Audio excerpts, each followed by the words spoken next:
TDP, BJP, Janasena పొత్తు రాష్ట్రంలో ప్రస్తుతం హాట్ టాపిక్గా మారింది. ఎన్నికలు సమీపిస్తుండటం, క్యాడర్ నుంచి ఒత్తిడి ఉండటంతో సీట్లపైన చంద్రబాబు, పవన్ ఒక నిర్ణయానికి వచ్చారు. సీట్ల ప్రకటనకు ముహూర్తం కూడా నిర్ణయించారు. బీజేపీ కూడా పొత్తుకు సానుకూల సంకేతాలు ఇస్తున్నట్టే ప్రవర్తిస్తోంది. దీంతో తెలుగు తమ్ముళ్లకు ఏం అర్థం కావటం లేదు. ఇప్పటికే జనసేనతో పొత్తు వల్ల కొన్ని సీట్లను టీడీపీ నేతలు కోల్పోవాల్సి వచ్చింది. ఇప్పుడు బీజేపీ కూడా పొత్తుకు సై అంటే పరిస్థితి ఏంటి అనే ఆలోచనలో ఉన్నారు. మరోవైపు మూడు పార్టీల సీట్లపైన చర్చలు మొదలైనట్టు తెలుస్తోంది. బీజేపీ సీట్లు, పవర్ షేరింగ్ పైన టీడీపీ నుంచి స్పష్టత కోరుతున్నట్టు తెలుస్తోంది. బీజేపీ, జనసేన రెండు పార్టీలకు 50 అసెంబ్లీ, 10 ఎంపీ సీట్లు ఇవ్వాలని కమలం పార్టీ నేతలు డిమాండ్ చేస్తున్నారని టాక్. అయితే చంద్రబాబు మాత్రం రెండు పార్టీలకు 6 ఎంపీ, 35 అసెంబ్లీ స్థానాలు ఇచ్చేందుకు సిద్ధమైనట్టు రాజకీయ వర్గాల్లో చర్చ నడుస్తోంది. బీజేపీ నుంచి అంగీకారం కోసం చంద్రబాబు వెయిట్ చేస్తున్నారని తెలుస్తోంది. బీజేపీ నుంచి ఎటువంటి సిగ్నల్ రాకపోవడంతో నేరుగా జనసేన అధినేత పవన్ మధ్యవర్తిత్వానికి సిద్ధమయ్యారు. కానీ పవన్ కళ్యాణ్కు బీజేపీ అధిష్టానం అపాయింట్మెంట్ ఇచ్చేందుకు వెనకాడుతోంది. పొత్తుపై బీజేపీ ఇంతగా ఆలోచించడానికి కారణాలు ఉన్నాయి. 2014 ఎన్నికల్లో మూడు పార్టీలు కలిసి పోటీ చేసినా 2018 ఎన్నికల ముందు చంద్రబాబు ఏకపక్షంగా తీసుకున్న నిర్ణయాలతో బీజేపీ రాష్ట్రంలో నష్టపోవాల్సి వచ్చిందని బీజేపీ నాయకుల ప్రగాఢ నమ్మకం. అందువల్లే ఈసారి పొత్తుతో వెళ్లాలంటే తమ మద్దతుతోనే ప్రభుత్వం ఏర్పడేలా బీజేపీ కొత్త వ్యూహం అమలు చేస్తున్నట్టు తెలుస్తోంది.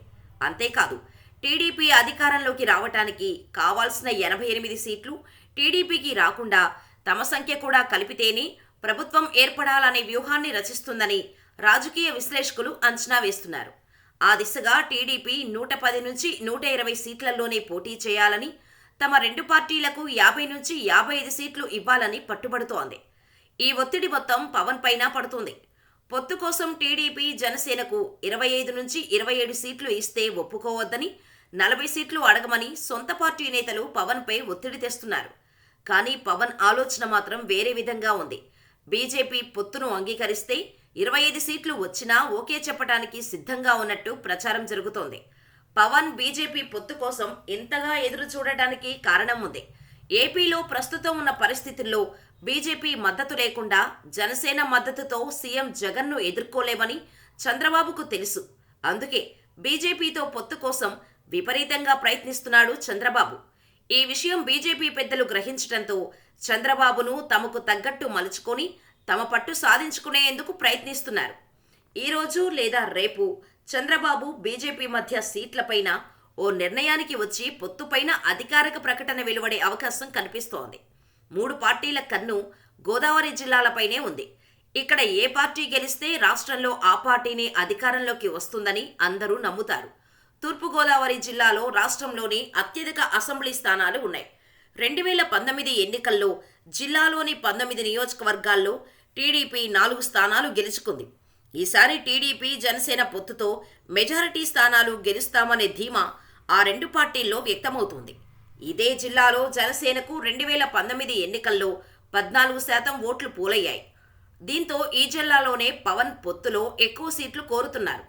ఇటు టీడీపీ నుంచి ఈసారి ఆశావాహుల సంఖ్య ఎక్కువగా ఉంది. రాజోలు, రాజానగరం ఇప్పటికే జనసేనకు ఖరారయ్యాయి.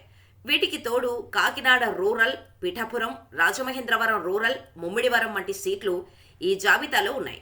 కొత్తపేట, రామచంద్రాపురం వంటి స్థానాల్లోనూ జనసేన పార్టీ ఆశావాహులు ఒత్తిడి పెంచుతున్నారు. టికెట్లు ఇంకా కేటాయించకపోయినా పిఠాపురం, రాజోలు, రాజానగరం నియోజకవర్గాల్లో జనసేన పార్టీ నాయకులు ప్రచారాన్ని ముమ్మరం చేశారు. అయితే ఇక్కడే పెద్ద చిక్కు వచ్చింది. జనసేన కోరుతున్న స్థానాల్లో టీడీపీకి సీనియర్ నేతలు ఉన్నారు. రాజమండ్రి రూరల్ నుంచి బుచ్చయ్య చౌదరి సీటు కోసం పట్టుబడుతున్నారు. రాజమండ్రి రూరల్ను ఖాళీ చేయాలంటే రాజమండ్రి సిటీ ఇవ్వాలనే ప్రతిపాదనను తెరపైకి తెచ్చారు. పిఠాపురంలో మాజీ ఎమ్మెల్యే వర్మ ఇప్పటికే ప్రచారం ప్రారంభించారు. ఈ సీటు జనసేనకు ఇస్తే ఆయన మరోసారి స్వతంత్రంగా పోటీ చేసే ఛాన్స్ ఉంది. ముమ్మడివరం జనసేన అభ్యర్థిగా పితాని బాలకృష్ణ బరిలో ఉండే అవకాశం ఉంది. అయితే ఇక్కడ టీడీపీ నుంచి మాజీ ఎమ్మెల్యే దాట్ల బుచ్చిబాబు పోటీకి రెడీగా ఉన్నారు. రాజోలు సీటు జనసేనకు కేటాయించారు. అక్కడ టీడీపీ మాజీ మంత్రి గొల్లపల్లి సూర్యారావు అనుయాయుల సహకారంపై అనుమానాలు ఉన్నాయి. రాజానగరంలో ఇప్పటికే ఆ సీటును జనసేన పార్టీకి కేటాయించడంతో టీడీపీ శ్రేణులు కాకినాడ రూరల్లో జనసేన అభ్యర్థి పంతం నానాజీకి టీడీపీ నాయకులు సహకారం అందించడం లేదు. ఇక ఇప్పుడు బీజేపీ పొత్తులో కలిస్తే ఆ పార్టీకి జిల్లాలో 2 స్థానాలు కేటాయించాల్సి ఉంటుంది. టీడీపీ జనసేన మధ్యనే ప్రస్తుతం ఆశావాహుల మధ్య పోటీ కొనసాగుతోంది. ఇక టికెట్లు ప్రకటించిన తర్వాత నేతల మధ్య సయోధ్యపైన సందేహాలు వ్యక్తమవుతున్నాయి. ఇప్పటికే 2 పార్టీలు పోటీ చేసే స్థానాలపైన సంకేతాలు ఇస్తున్నారు. కానీ ఆశావాహులు మాత్రం వెనక్కు తగ్గటం లేదు.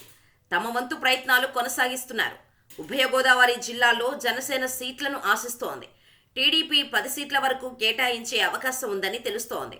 దీంతో క్షేత్రస్థాయిలో ఒక పార్టీకి అభ్యర్థిని కేటాయిస్తే రెండో పార్టీ నుంచి సహకారం ఉంటుందా? ఎన్నికల్లో ఈ ప్రభావం ఇలాంటి ఫలితాలు వస్తాయనేది ఇప్పుడు ఉత్కంఠ పెంచుతోంది. ఈ పొత్తు వల్ల 3 పార్టీలకు వచ్చే లాభం కంటే నష్టమే ఎక్కువ అని ప్రజల్లో ఓ అభిప్రాయం కూడా ఉంది.